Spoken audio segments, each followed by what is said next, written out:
Good morning again. Le juge président, bienvenue à nouveau.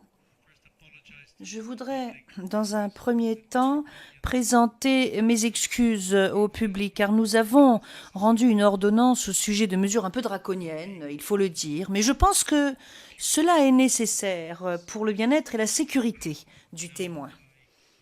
Donc, je vais maintenant redonner la parole à monsieur le procureur, qui va poursuivre ces questions.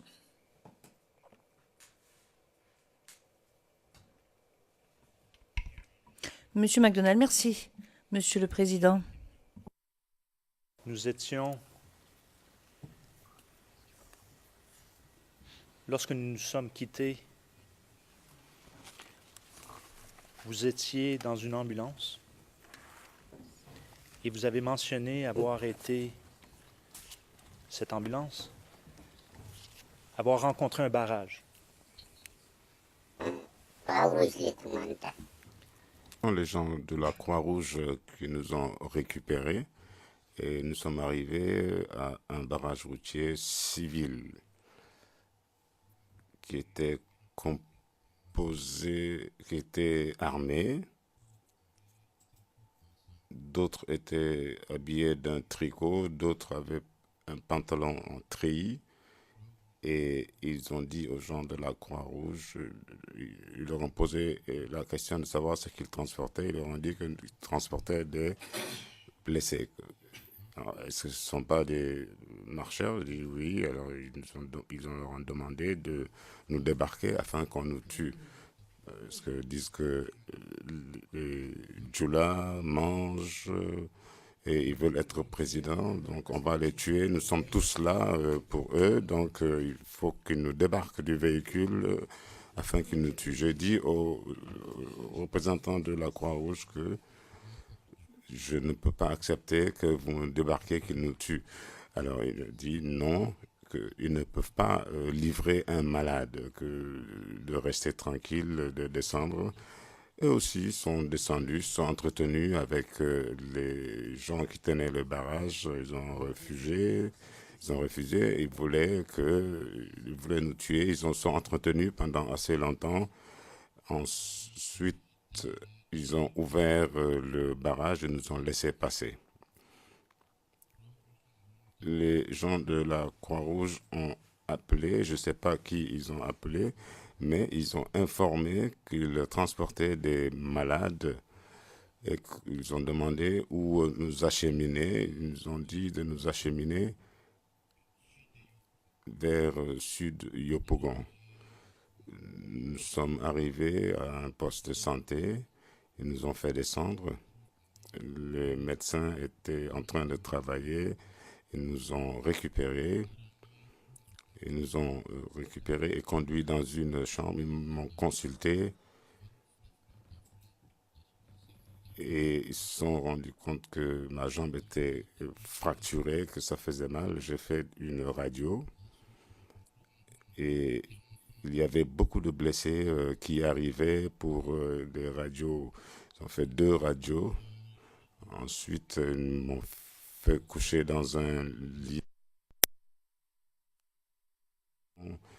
Donc les blessés arrivaient, on les a installés pour les perfuser. Et à ce moment, je me suis senti légèrement mieux, mais les blessés continuaient d'arriver et certains étaient dans un état grave. Ils criaient, les médecins leur disaient qu'ils voulaient les sauver et certains ont péri parce qu'ils ont perdu trop de sang. Au moins 4 personnes sont décédées à côté de moi. Ensuite, il y a m'enlever de la salle où se trouvaient les blessés graves pour me mettre vers la porte après les escaliers. Après les escaliers, ils m'ont installé dans un endroit. Ensuite, ils amènent des blessés qui sont évacués selon leur état. Donc, je suis resté, j'étais assis jusqu'à un moment où quelqu'un est descendu de l'étage. il a appelé les médecins, ils sont tous accourus et il leur a dit que il ne faudrait pas que l'on fasse payer qui que ce soit parmi les blessés, que Alassane Ouattara donnera tous les moyens pour soigner. Il leur a dit ça 3 fois, de ne faire payer quoi que ce soit. Voilà.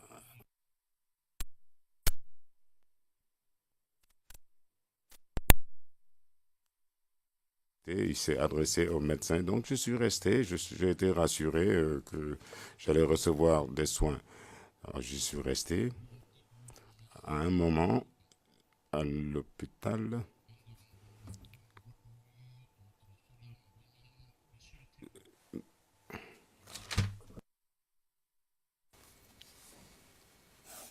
Si vous permettez, je vais vous interrompre.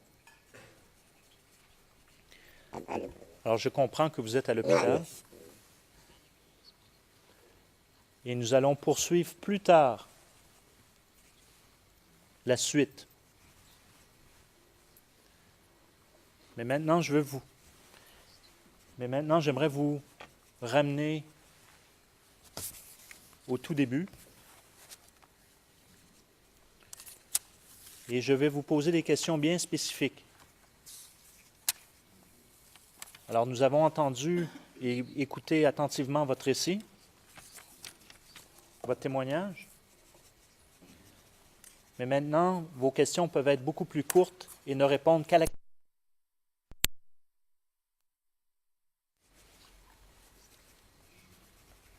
Vous n'êtes pas obligé de nous rappeler ce que vous nous avez déjà mentionné. Il y a un transcrit. Nous avons tout devant nous. Soyez assurés.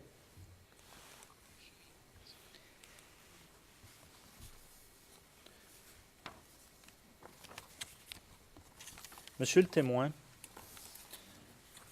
vous nous avez mentionné tout à l'heure que vous aviez entendu à la radio de l'ONUCI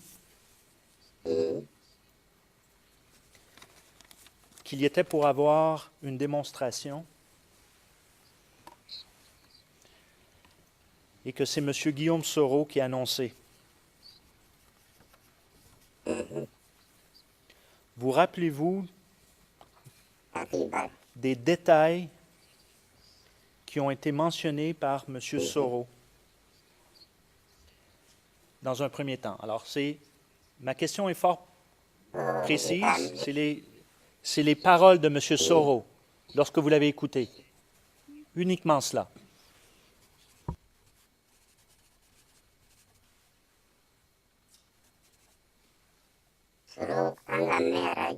Nous avons entendu sur les ondes de la radio ONUCI,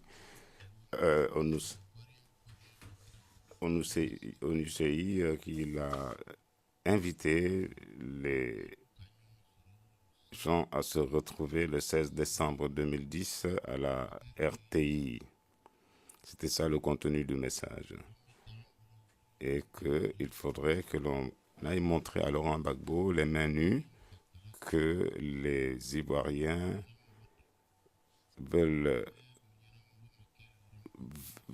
ont choisi un président et que ce candidat était Alassane Ouattara et de l'inviter à quitter le siège présidentiel. Et 5 ans après, il pourrait se présenter à des élections. Voilà donc ce que nous avons reçu comme instruction. Il y a eu un appel à l'unité et même ceux qui étaient donc du RHDP, nous avons voulu montrer à Laurent Gbagbo les mains nues que nous sommes venus, qu'on a voté et que cette année-là, nous n'avions pas choisi Gbagbo, mais nous avions choisi Alassane Ouattara comme président. Ensuite, nous sommes restés jusqu'au 16 décembre. Je me suis réveillé, j'ai pris mon petit déjeuner, j'ai pris ma douche. Je vous interromps. Ça voulait dire quoi, ça, montrer nos mains?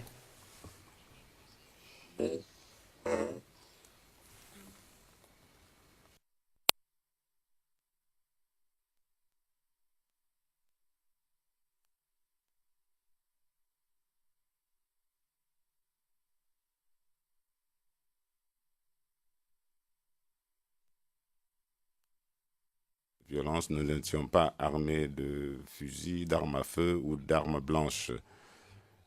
Nous sommes des civils. Voilà ce que nous avons voulu faire comprendre.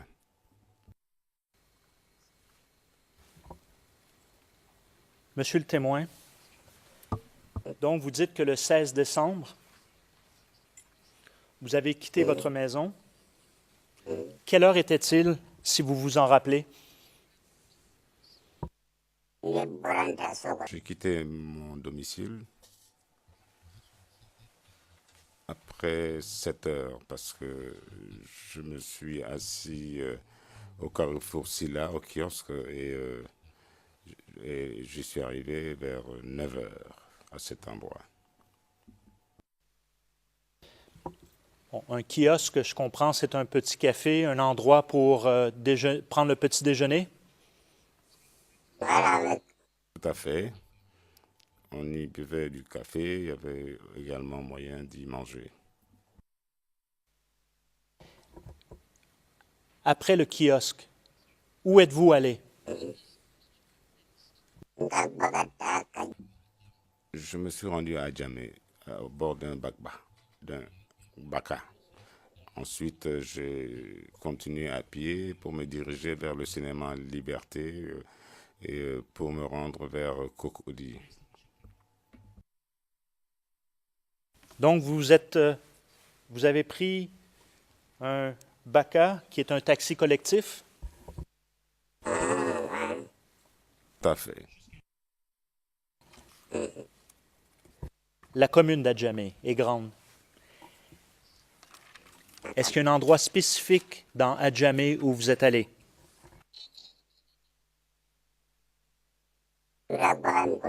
Oui, j'ai pris le baka et qui nous a déposé vers, je ne me rappelle plus le nom de l'endroit.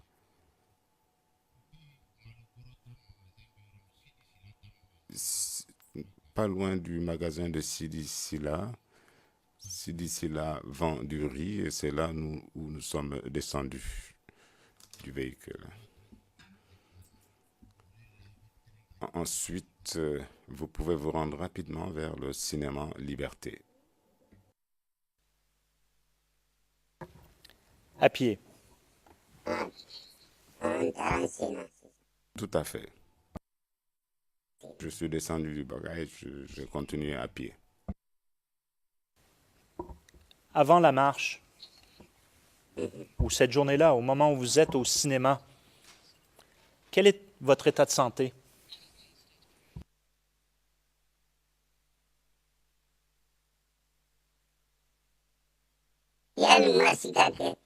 Avant la marche, j'étais en bonne santé. J'en remercie le bon Dieu parce que j'avais les moyens de subsistance et j'en remercie le bon Dieu. J'étais sain et j'avais également un peu d'argent.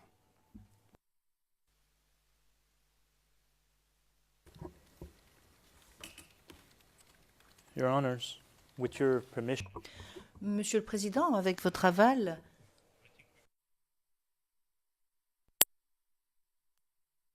ce 4 de la déclaration à nos confrères sur l'écran. CIV, OTP 0073 1052. J'ai une copie papier de ce document. On ne peut pas le voir. Il s'agit du témoin qui se trouve près d'une voiture. Et je voudrais montrer ceci au témoin. Et ensuite, je voudrais que cela soit retenu comme élément de preuve et versé au dossier. Si bien entendu, le témoin reconnaît. Maître Ouchi, objection, Monsieur le Président, à cela.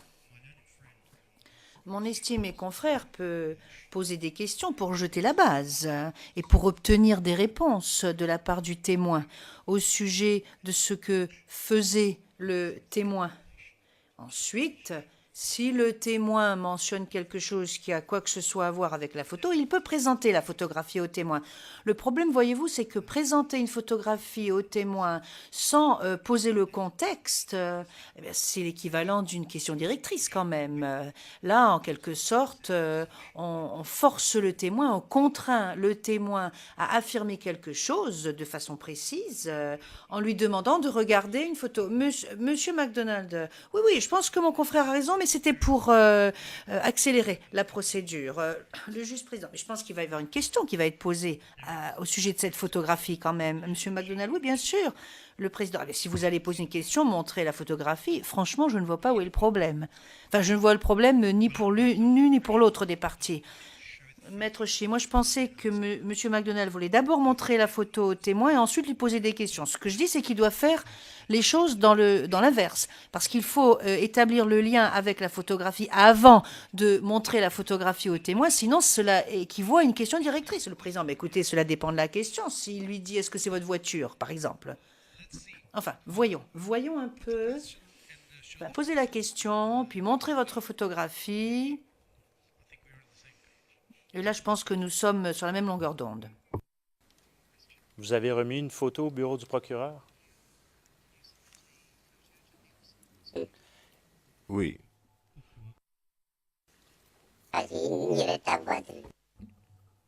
Parce qu'il s'agissait de mon véhicule. C'était la photo de mon véhicule. Est-ce qu'il y a autre chose sur cette photo que votre voiture?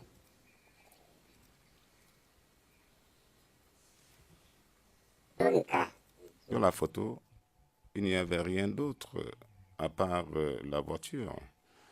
Mais derrière la voiture, j'avais une voiture personnelle, j'avais 2 maisons et j'avais 2 terrains nus. On bâtit la voiture que vous voyez est une Honda qui m'appartenait. Et c'est le 3e véhicule personnel.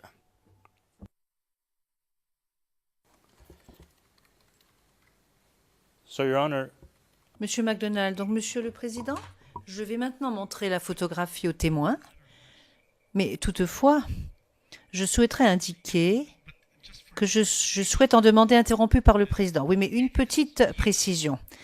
Des éléments de preuve qui sont utilisés dans ce prétoire sont considérés comme présentés, versés au dossier. Voilà, ce n'est pas à chaque fois la peine de le dire. Si l'élément de preuve est utilisé, il est considéré comme admis aux fins du 74. Il en va de même. Si vous lisez une partie d'une déclaration à un témoin, la partie ou l'extrait de la déclaration qui a été lu et qui est considéré, je pense que les choses sont quand même beaucoup plus simples qu'elles ne le semblent lorsque nous avons donné lecture de la décision. Mais ceci étant dit, en l'espèce, vous présentez la photographie, vous allez dire, est-ce que vous reconnaissez cette photographie? Qu'avez-vous à nous dire au sujet de cette photographie? Ce n'est pas une question directrice. Moi, je ne savais tout simplement.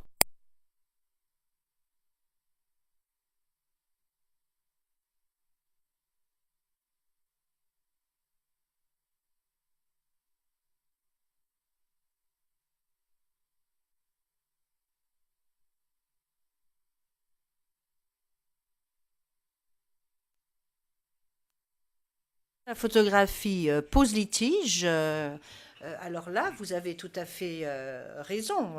Ce sont des éléments de preuve qui doivent être apportés par le témoin. Mon estimé confrère a jeté la base. Ce qu'il a dit, il l'a bien fait. Il a posé une question préliminaire et il a posé cette question. Il y a eu réponse et cela lui donne la possibilité maintenant de montrer la photo, de présenter la photographie au témoin. Le président. Écoutez, bon, je ne pense pas que nous soyons sur la même longueur d'onde, vous et moi. Mais bon, ce qui est important, c'est le résultat. Maintenant, nous l'avons, la photographie. Nous avons entendu une question, nous avons maintenant une...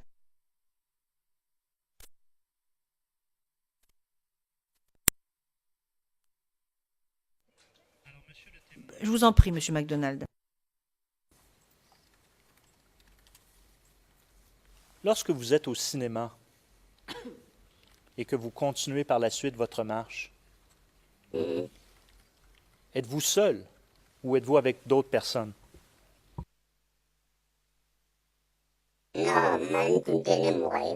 J'étais seul.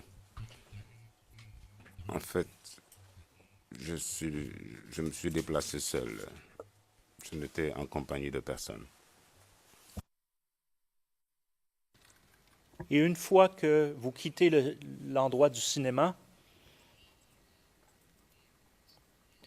vous prenez quelle direction? Je suis passé devant Liberté et vous avez l'autoroute de l'autre côté. Il faut traverser l'autoroute pour entrer à Cocody. Donc je suis passé devant Liberté et je suis allé vers le pont pour piétons. Je suis monté sur le pont pour piétons et j'ai traversé l'autoroute pour aller du côté de Cocody. Il s'agit de quelle autoroute? L'autoroute du Nord. C'est l'autoroute du Nord qui vient vers le plateau.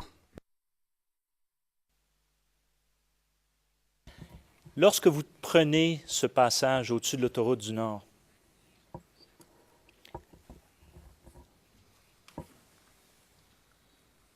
êtes-vous seul ou êtes-vous accompagné de d'autres personnes, connues ou inconnues?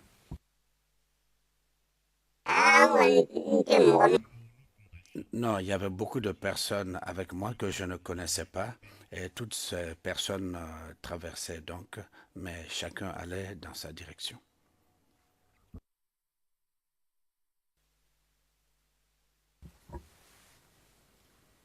Cocody, est-ce que c'est un quartier que vous connaissez bien? Non, Cocody n'est pas mon quartier, je ne le connais pas bien. On passe de temps en temps à Cocody, mais je ne connais pas bien Cocody. Mais les endroits par lesquels je suis passé, je peux les reconnaître même aujourd'hui, jusqu'à arriver au siège du RDR, mais ce n'est pas mon quartier.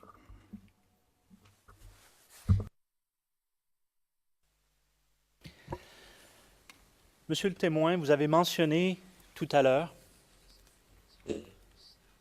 que lorsque vous êtes à Cocody, après avoir traversé l'autoroute du Nord, vous avez entendu des bruits.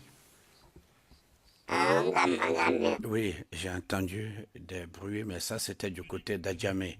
Ça, c'était derrière nous. C'était derrière nous. Cela a trouvé que j'avais déjà quitté la zone et j'étais... Je suis monté sur le pont piéton, j'ai regardé du côté d'où venait le bruit, j'ai vu qu'il y avait de la fumée et j'ai vu les uniformes noirs des CRS.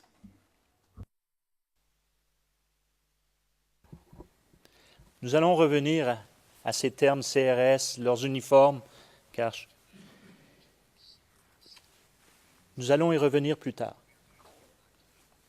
Pourquoi vous? Continuons dans le... Outre la fumée, les bruits que vous entendez, J'ai poursuivi mon chemin jusqu'à arriver à Cocody. Nous marchions. Je suis arrivé à un carrefour et j'ai vu un camion cargo qui arrivait. Et il s'est arrêté au niveau du carrefour et j'ai continué.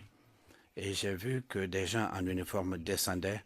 Et en fait, ils avaient l'uniforme de la garde républicaine.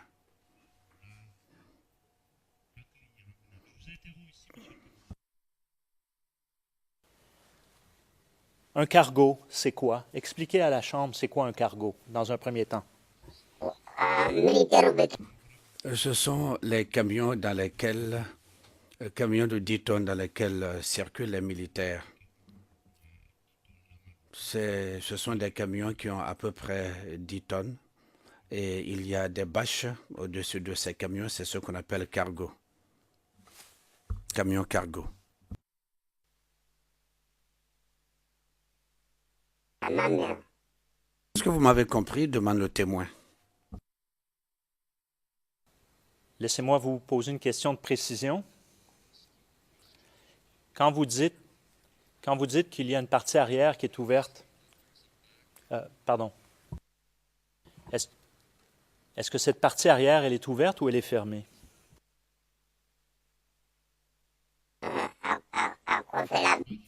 Non, il y a une bâche, mais sur les côtés, la bâche est remontée. La bâche est remontée sur les camions, mais en haut, il y a la bâche, mais sur les côtés, la bâche est remontée.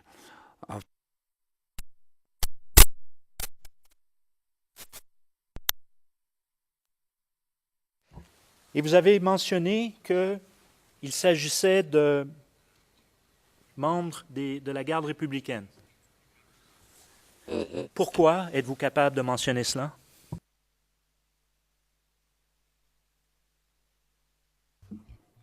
Oui, au début, je vous ai dit que j'étais chauffeur de citerne, camion-citerne. Donc, une fois les camions chargés ont passé devant le camp de la garde républicaine à Trècheville, donc je connais leur uniforme. C'est ainsi que j'ai fait pour savoir que c'est l'uniforme de la garde républicaine. Mais là où nous chargions à Jescosi, ce sont les gendarmes au commando qui assuraient la garde la nuit. Le jour, parfois, il y avait des policiers qui montaient la garde et je connais la différence donc entre les uniformes. Et quand il y a des problèmes, les CRS viennent se joindre à la BAE et à la gendarmerie. Donc je connais leurs uniformes. Là où je chargeais mon camion citerne, eh bien, il y avait donc les gendarmes commando qui assuraient la garde la nuit. Et le jour, le plus souvent, c'était des policiers. Mais quand il y a des problèmes, c'est la BAE qui était à l'entrée. Et quand il y a des problèmes, eh bien, les CRS venaient se joindre aux gendarmes commando. Et après, ce sont les douaniers qui signaient les bordereaux. J'ai été chauffeur pendant près de 17 ans, donc je connais les uniformes des corps habillés. Ce sont les gendarmes qui sont sur la route. Donc je connais la différence. Ce sont les douaniers qui signent les bords de route. C'est ainsi que j'ai pu connaître les uniformes, notamment de la gendarmerie.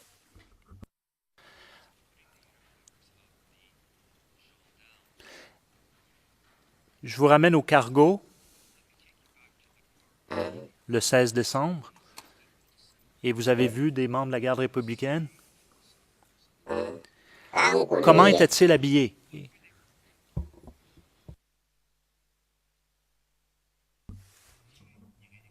Ils avaient un treillis, mais la couleur de leur galon,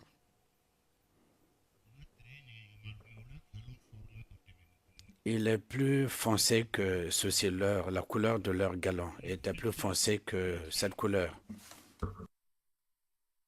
Pour les fins de l'enregistrement, vous avez montré un mouchoir de couleur rouge ou ocre et également vous avez mentionné, vous avez fait un geste sur vos épaules, votre épaule gauche. Très bien. Alors, et leur chapeau?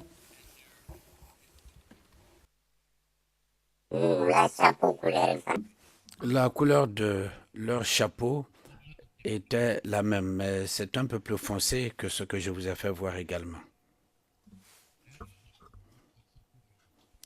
Leur béret, je veux dire, la couleur était plus foncée que celle du mouchoir que je vous ai fait voir.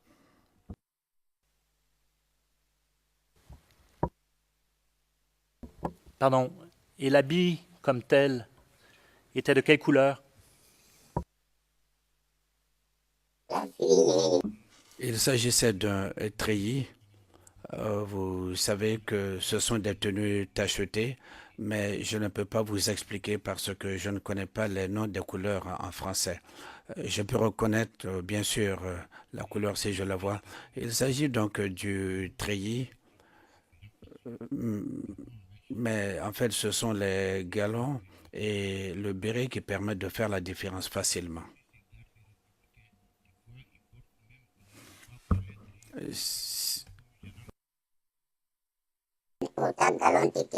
Leurs galons ne sont pas les mêmes. Leurs galons ne sont pas les mêmes. Les bérets non plus ne sont pas les mêmes.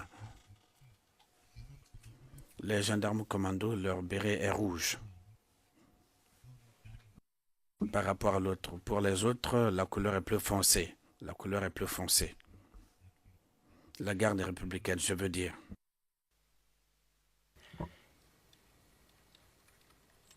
Comment était-il armé?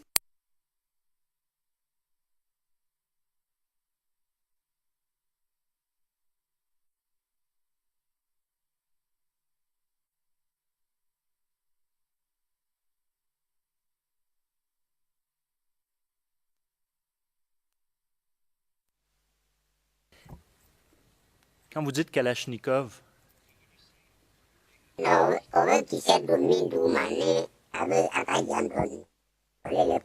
oui, on charge par le bas. Enfin, moi, je ne connais pas bien ces armes. Je ne suis pas militaire. Je ne connais pas les noms des armes. En tout cas, c'est un long fusil, mais on charge par le bas. Le chargeur est placé en bas.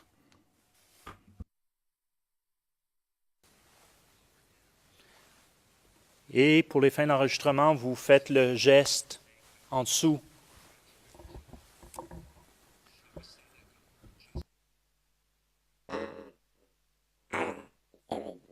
C'est bien ça.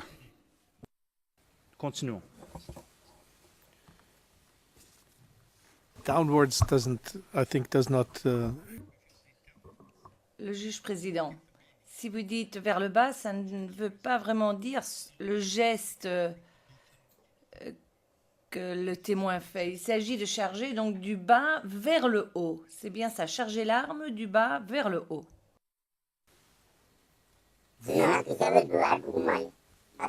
Oui, le chargeur est placé du bas vers le haut dans l'arme.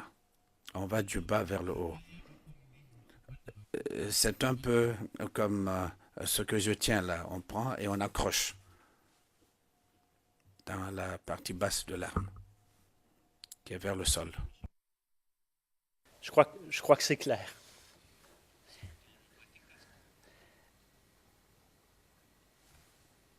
Ces éléments de la garde républicaine, que font-ils? Non, les premiers que j'ai vus, quand j'allais vers le siège du RDR, ils ne m'ont rien fait. Je suis parti. Le premier groupe que j'ai vu, quand j'ai regardé devant moi, il y avait 3 personnes qui marchaient.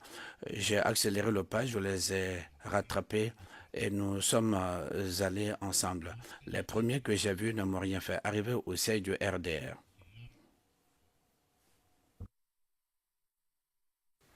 Pourquoi rattrapez-vous les 3 personnes devant vous?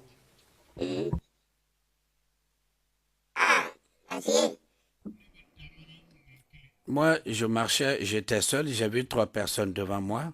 J'ai essayé de me rapprocher d'eux parce que je n'ai vu personne d'autre si ce n'est les militaires, raison pour laquelle je me suis rapproché d'eux. Nous avons marché ensemble, mais je ne me suis pas occupé de ce qu'ils faisaient. Ils m'ont dit également qu'ils allaient pour la marche. Nous avons marché donc ensemble jusqu'au siège du RDR. Il n'y avait rien d'autre à part cela. J'avais un peu peur quand j'ai vu les premiers hommes en uniforme. Pourquoi aviez-vous peur?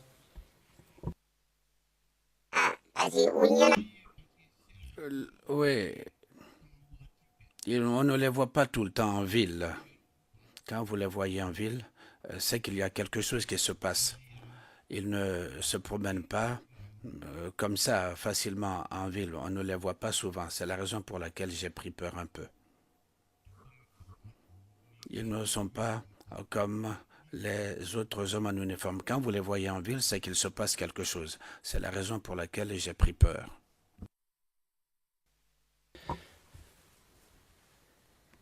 Vous vous rendez jusqu'au bureau du RDR.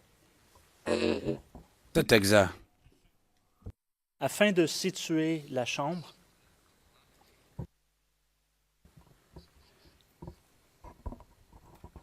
I'll switch to English.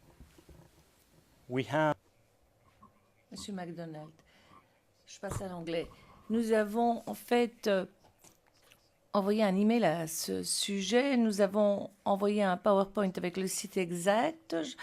Nous avons donc l'itinéraire. Je ne veux pas que cela soit présenté aux témoins. C'était pour la Chambre et mes collègues.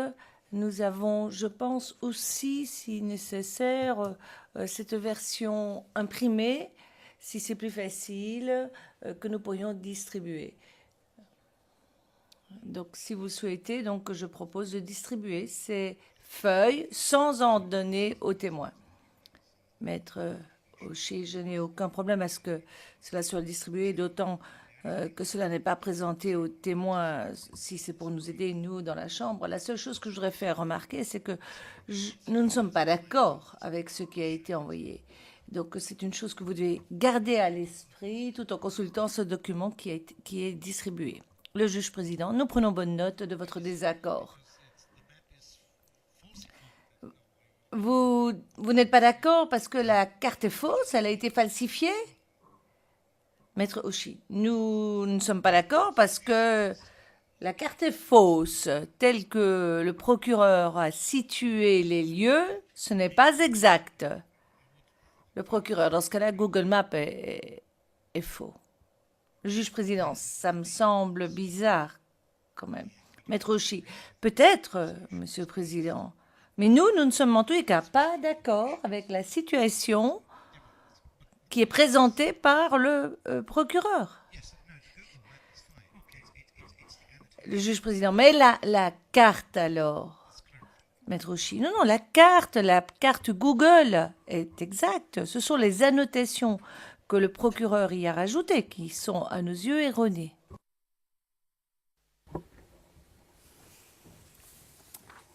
I can continue while this is taking place.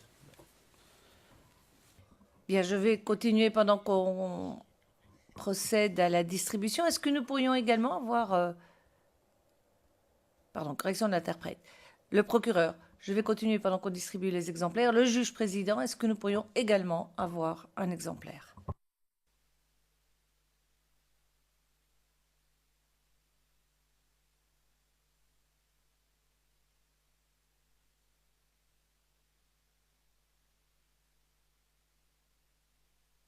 You can keep the extra ones. It's okay. Monsieur le témoin, vous arrivez donc au siège du RDR.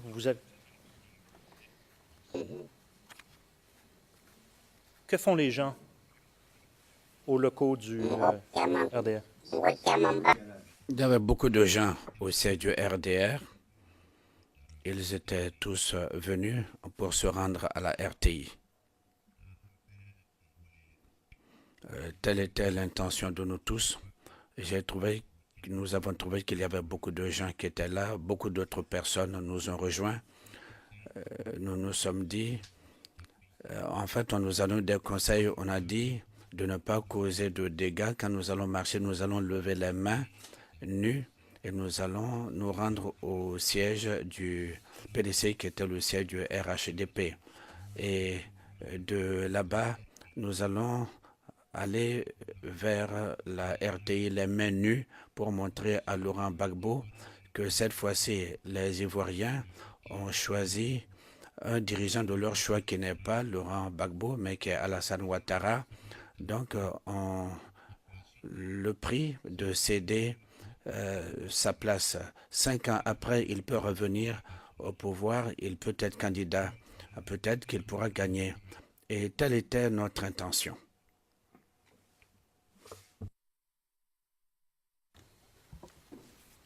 Monsieur le témoin, après le RDR, vous personnellement, vous, où êtes-vous allé?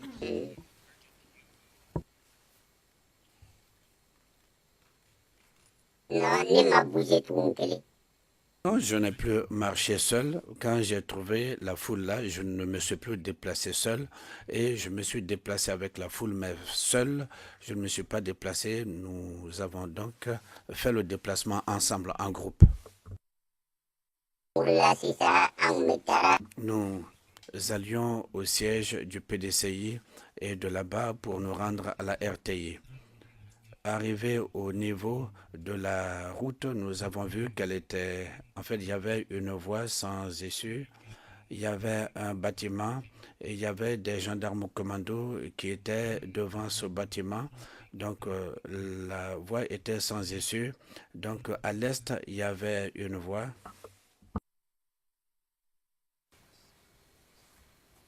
Monsieur le témoin, quand je vais lever ma main, c'est pour vous juste d'arrêter, s'il vous plaît. Alors, l'objectif est de se rendre aux locaux du Parti démocratique de Côte d'Ivoire. C'est bien cela?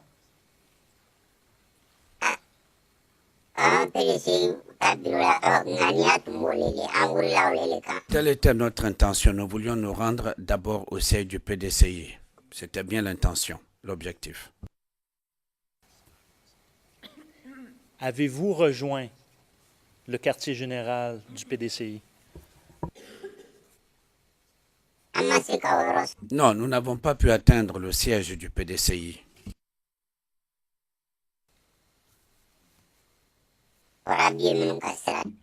Oui, il y avait des gens en uniforme qui nous avaient barré la route.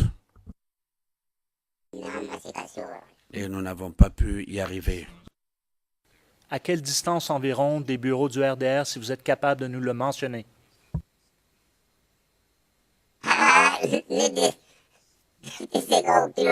Non, je ne peux pas vous dire la distance en termes de kilomètres. Même si vous m'amenez à Abidjan, je peux vous montrer de quel endroit il s'agit. Mais dire que je peux évaluer ceci en termes de kilomètres, non, je ne peux pas le faire.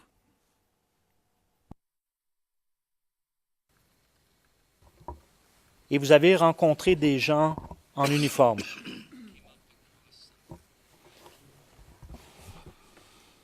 C'était quel groupe? Quelle unité?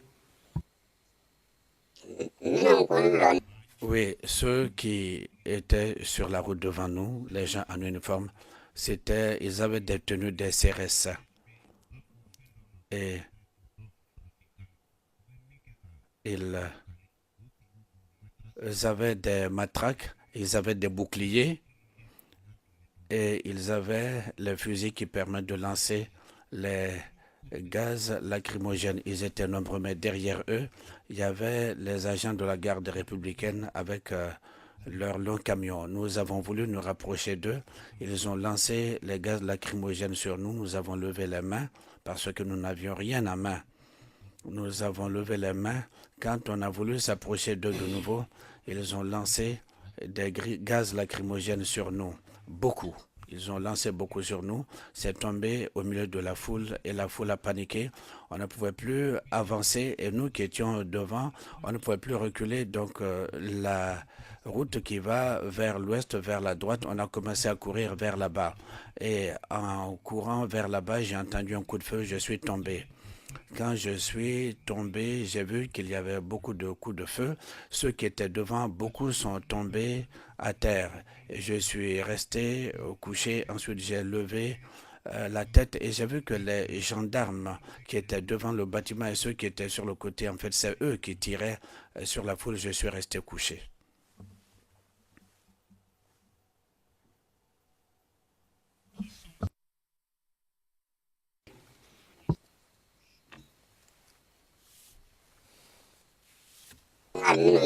Ceux que j'ai vu tirer, je vous dis, ce sont les gendarmes commandos. C'est eux qui tiraient. C'est eux qui tiraient. Ceux qui étaient près du bâtiment, c'est eux qui ont tiré, ouvert le feu. Est-ce que vous avez remarqué quelles armes ils avaient? Je vous ai dit que je ne connais pas les armes, mais j'ai vu qu'ils avaient des armes, mais je ne sais pas de quelle marque il s'agit. Je vous ai dit comment on charge ces armes. Ce sont ces armes qu'ils avaient. Je ne suis pas militaire. Je ne peux pas distinguer les armes. S'il s'agit de véhicules, je connais les véhicules parce que je suis chauffeur. C'est mon travail.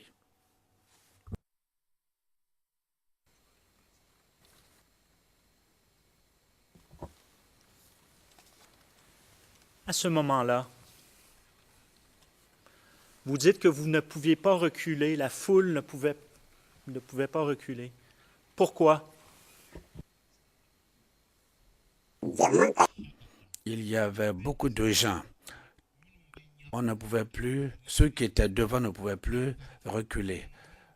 C'est un carrefour. Ceux qui étaient devant ne pouvaient plus reculer, mais ceux qui étaient derrière, oui, eux, ils pouvaient reculer. Mais nous qui étions devant, on ne pouvait plus reculer. Donc, nous avons essayé de prendre la voie de droite. On a essayé de prendre la voie de droite. Et c'est là que je suis tombé. Parce qu'on n'avait plus la possibilité, nous qui étions devant, de revenir en arrière avec les gaz lacrymogènes. Il y a eu la confusion. Et nous ne pouvions plus faire marche arrière. Et on ne pouvait plus aller vers l'est, donc on est allé côté ouest. Très bien. Vous avez mentionné, vous avez expliqué cette partie-là tout à l'heure dans votre témoignage. Vous êtes au sol. Vous avez vu également d'autres personnes tomber au sol. Mais maintenant, je veux aller directement vous amener au moment où vous avez mentionné qu'il y avait un cargo qui est arrivé. Oui, c'est un véhicule militaire. C'est un grand véhicule qui peut transporter beaucoup de gens. De quel groupe?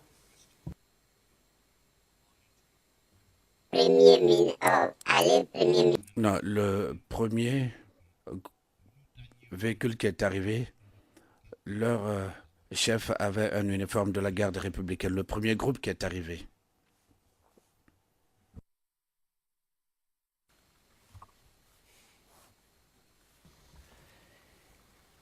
Ils font quoi à ce moment-là? C'est quoi leur objectif?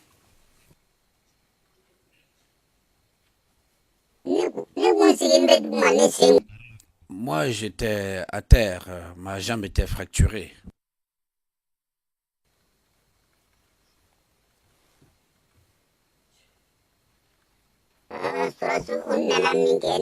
Non, quand les gens en uniforme sont arrivés, celui qui était devant, il est descendu, il avait une radio en main, il était leur chef et il leur a dit que ceux qui étaient couchés à terre, il fallait qu'ils les ramassent tous pour les jeter dans le camion. Et ils les ont ramassés devant moi et les ont jetés dans le camion.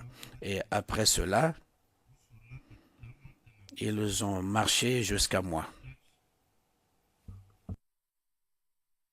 Ce moment-là, y a-t-il quelque information que ce soit pour vous indiquer pourquoi on prenait ces gens-là et les mettre dans le camion?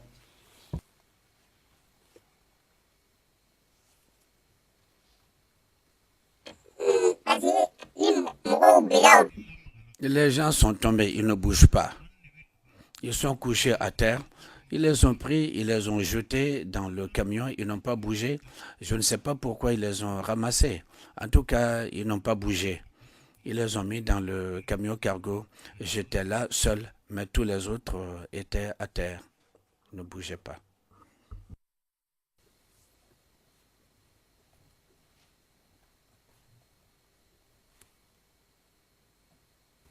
Et vous avez mentionné qu'on vous a fouillé.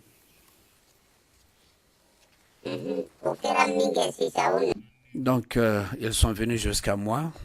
Ils se sont mis autour de moi. Leur chef a demandé à ces hommes de me fouiller. S'ils trouvent un gris-gris sur moi ou bien s'ils trouvent un couteau sur moi, qu'ils me tuent. Ils m'ont fouillé. Ils n'ont pas trouvé de gris-gris sur mon corps. Ils n'ont pas trouvé non plus de couteau. Ils ont pris mon portefeuille et mes portables pour les donner à leur chef.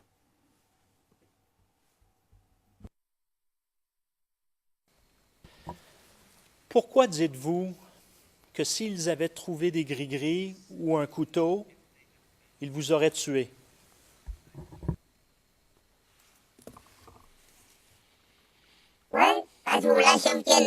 C'est leur chef qui l'a dit. Que s'ils trouvent un couteau sur moi, ou bien s'ils trouvent des gris-gris sur moi, qu'ils me tuent. Pourquoi? Parce que si vous voyez que quelqu'un a des gris-gris ou bien un couteau, il est venu pour les attaquer. Alors que moi, je ne suis qu'un civil, je ne suis pas un militaire. Nous étions de simples marcheurs. Nous n'avions ni gris-gris, ni couteau, ni fusil. Nous avions les mains nues.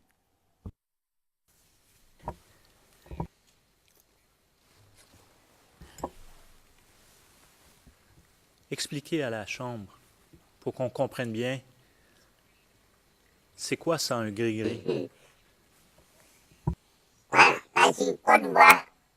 Côte d'Ivoire, s'ils trouvent les gris-gris sur quelqu'un, ils les identifient à des rebelles. Et on cherche à vous tuer. C'est l'ordre qu'ils avaient reçu. Les gris-gris, ils les considéraient comme des gris-gris qui les protégeaient, qui les rendaient invulnérables. L'instruction, c'était que si on retrouve quelqu'un qui portait ces gris-gris, eh bien, que cette personne devrait être tuée.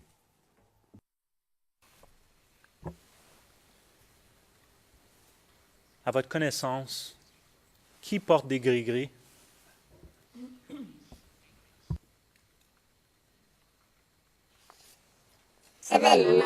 Les gris-gris, en réalité, les Djoula aiment porter les gris-gris. C'est pourquoi, lorsqu'on vous arrête et que vous portez un gris-gris, ils en concluent que vous êtes un Djoula.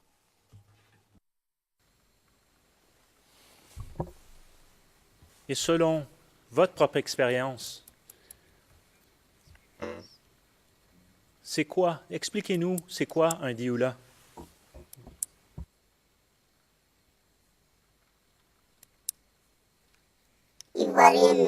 Ce sont les Ivoiriens originaires du Nord, c'est eux qu'on appelle les Djoula. Les Maliens ainsi que les Burkinabés sont également appelés Djoula.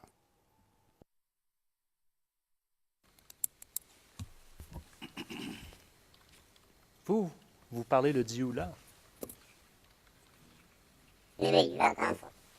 Oui, effectivement, je parle Djoula.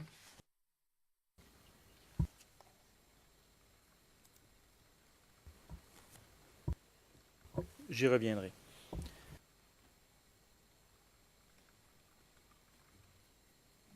On ne trouve pas de gris-gris. On ne trouve pas de couteau. On vole votre portefeuille. On vole votre téléphone. Ils n'ont rien trouvé sur moi. Sans à la première session ce matin.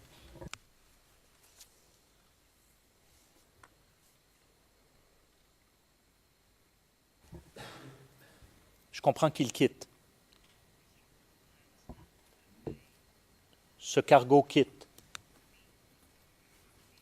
et vous laisse sur le goudron. Ensuite, ils sont partis, ils m'ont frappé et ils sont partis. Ensuite, il y a deux personnes qui couraient. ils leur ont tiré dessus, mais n'ont pas pu les atteindre. Leur chef leur a dit d'arrêter les 2 personnes qui couraient, qui s'enfuyaient. Ensuite, ils les ont tous poursuivis. Celui qui était resté en retrait a dit à son patron qu'il devait me tuer avant d'y aller. Son chef lui a dit de continuer à poursuivre. Et il est monté à bord du cargo et ils sont allés à la poursuite des personnes qui couraient. Et je suis resté assis à l'endroit où j'étais. Et puis, Ensuite, ils ont tiré, ils n'ont pas trouvé. Ils n'ont pas tombé, ils ont continué. Monsieur le témoin, je m'excuse. J'ai posé ma question en français et vous répondez en français. Il serait préférable de répondre en dioula pour question de continuité. D'accord? OK. Alors, ma question, je vais la répéter. Il y a 2 personnes qui, vous dites, fuyaient ou quittaient.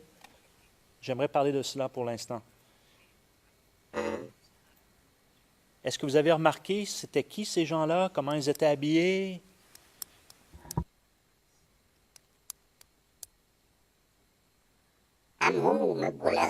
Ceux qui couraient étaient des civils. Ils ne portaient pas d'uniforme. Ils étaient habillés comme n'importe quel civil. Et donc, vous restez là seul? Tout à fait. Je suis resté seul. Un autre véhicule qui est arrivé. Ensuite, un camion bâché est arrivé avec la peinture de la gendarmerie, peint aux couleurs de la gendarmerie. Il y avait 4 personnes à l'arrière et une personne était assise à côté du chauffeur, du conducteur.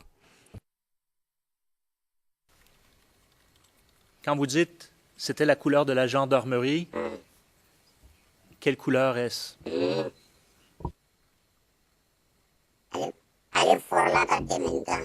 C'est une couleur c'est un bleu qui est un peu plus foncé que la couleur de ma béquille. Et votre béquille qui, quand je regarde cette couleur, pour moi c'est gris. Maintenant, vous dites que c'est un peu plus foncé. Donc, Je parle du véhicule qui a une couleur beaucoup plus foncée que celle de ma béquille. et les gendarmes, eux, dans le camion, quelle était la couleur de leur uniforme?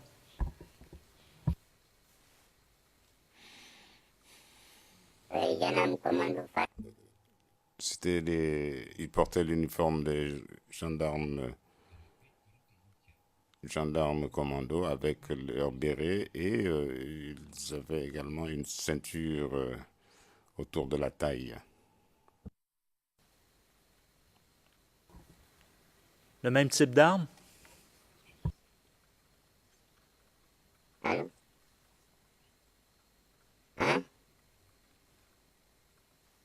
Je n'ai pas entendu ce que vous avez dit, monsieur le procureur. Et ils avaient le même type d'arme que vous avez mentionné tout à l'heure?